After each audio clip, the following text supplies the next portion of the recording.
Xander, my social media isn't generating enough leads. You're posting more, you're rewriting captions, you're all over the DMs, but nothing's moving. And it feels like you're pushing a stalled car uphill wearing flip-flops. Just stop. Dan Kennedy once said, you could have the perfect lead generation model, a perfect sales framework, and still get 0 clients. Why?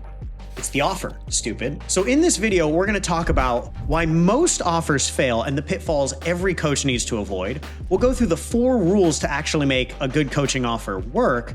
And then I'll walk you through the 3-step process to create an offer that finally converts for you. And at the end, I'll even share an AI tool that makes this whole process as easy as doing a quick interview with a friend. We see 3 major offer mistakes with about 95% of coaches that come to us, and we have to completely revamp their offers because of it. Let's start by thinking of your offer like planning a trip. You wouldn't buy a plane ticket or rent a car before you know where you're going, how far it was, or when you needed to be there. But that's what most coaches do. They start building programs before they know actually where they're going. Modules, frameworks, call schedules, bonuses, without ever defining the actual result people want to buy from them. So this is mistake number 1.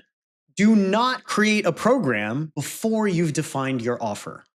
Now, I recently had a client on a workshop share their offer with the group and ask me why it wasn't getting clients. And it was really obvious to me, but not to everyone else. Her offer was, I help women overcome their limiting beliefs and dream bigger.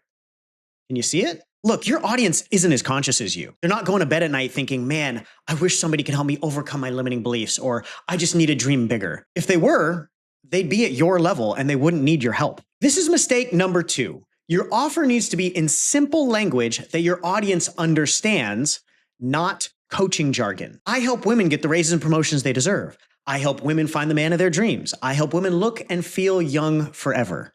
Now, before I get into mistake 3, I want to tell you about one of my clients, John. John was a super passionate, charismatic guy, gave off real Tony Robbins vibes. And anytime someone met him in person, they told him they wanted to work with him. He just had that energy. But for some reason, clients weren't converting. And it was all because his offer was, unleash your potential. I help you achieve your goals and dreams. This is mistake number 3. The coaching industry has matured vastly over the last 5 to 10 years.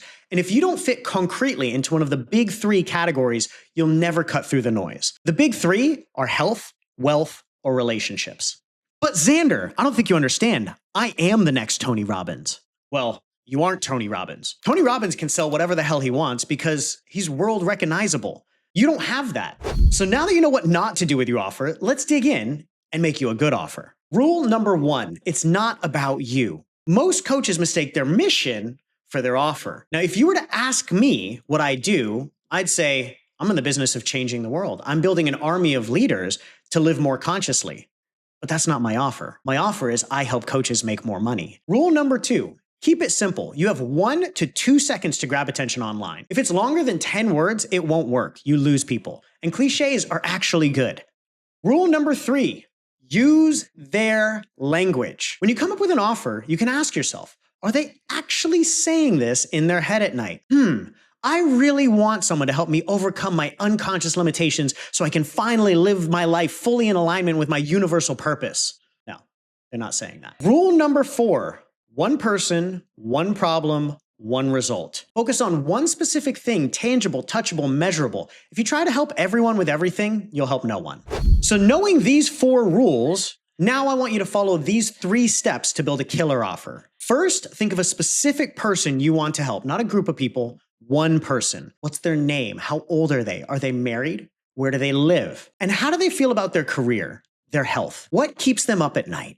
Now that you have this person, ask yourself, in 1 to 3 words, how would you identify this person? Man, woman, LGBTQ, teen, mom, real estate agent, women in IT, pet store owner? And what's the biggest problem they want solved and the outcome they desire? And for step number 3, you're going to combine all of this into 1 short, 10 words or less, I help statement. I help women lose weight for good. I help coaches build profitable businesses. I help new managers become great leaders. When you look at these offers and you think about the 4 rules, you'll see they're simple. They speak to 1 audience and 1 problem. And these are all things that people will actually pay thousands for. And when you get good at creating offers, this will be one of the most important skills you can build as an entrepreneur. But honestly, in the beginning, it's hard. That's why around 95% of coaches get it wrong. And for most of our clients, it takes several days of back and forth, even up to a week, to dial this in. So if you need some help with this, we created an irresistible offer AI bot to help you. It's been programmed with our 4 rules and dozens of other trainings to help you craft an irresistible offer based on the 1,400 coaching offers that we've worked with over the last 8 years, just by doing a short interview with you. Go ahead and grab it below. Now, getting a killer offer is one of the most important first steps. But honestly, it's only about 11% of the whole puzzle. So go check out this video over here for our step-by-step system on how to build a 20 to 30K coaching business in 2026 and get the other 89%.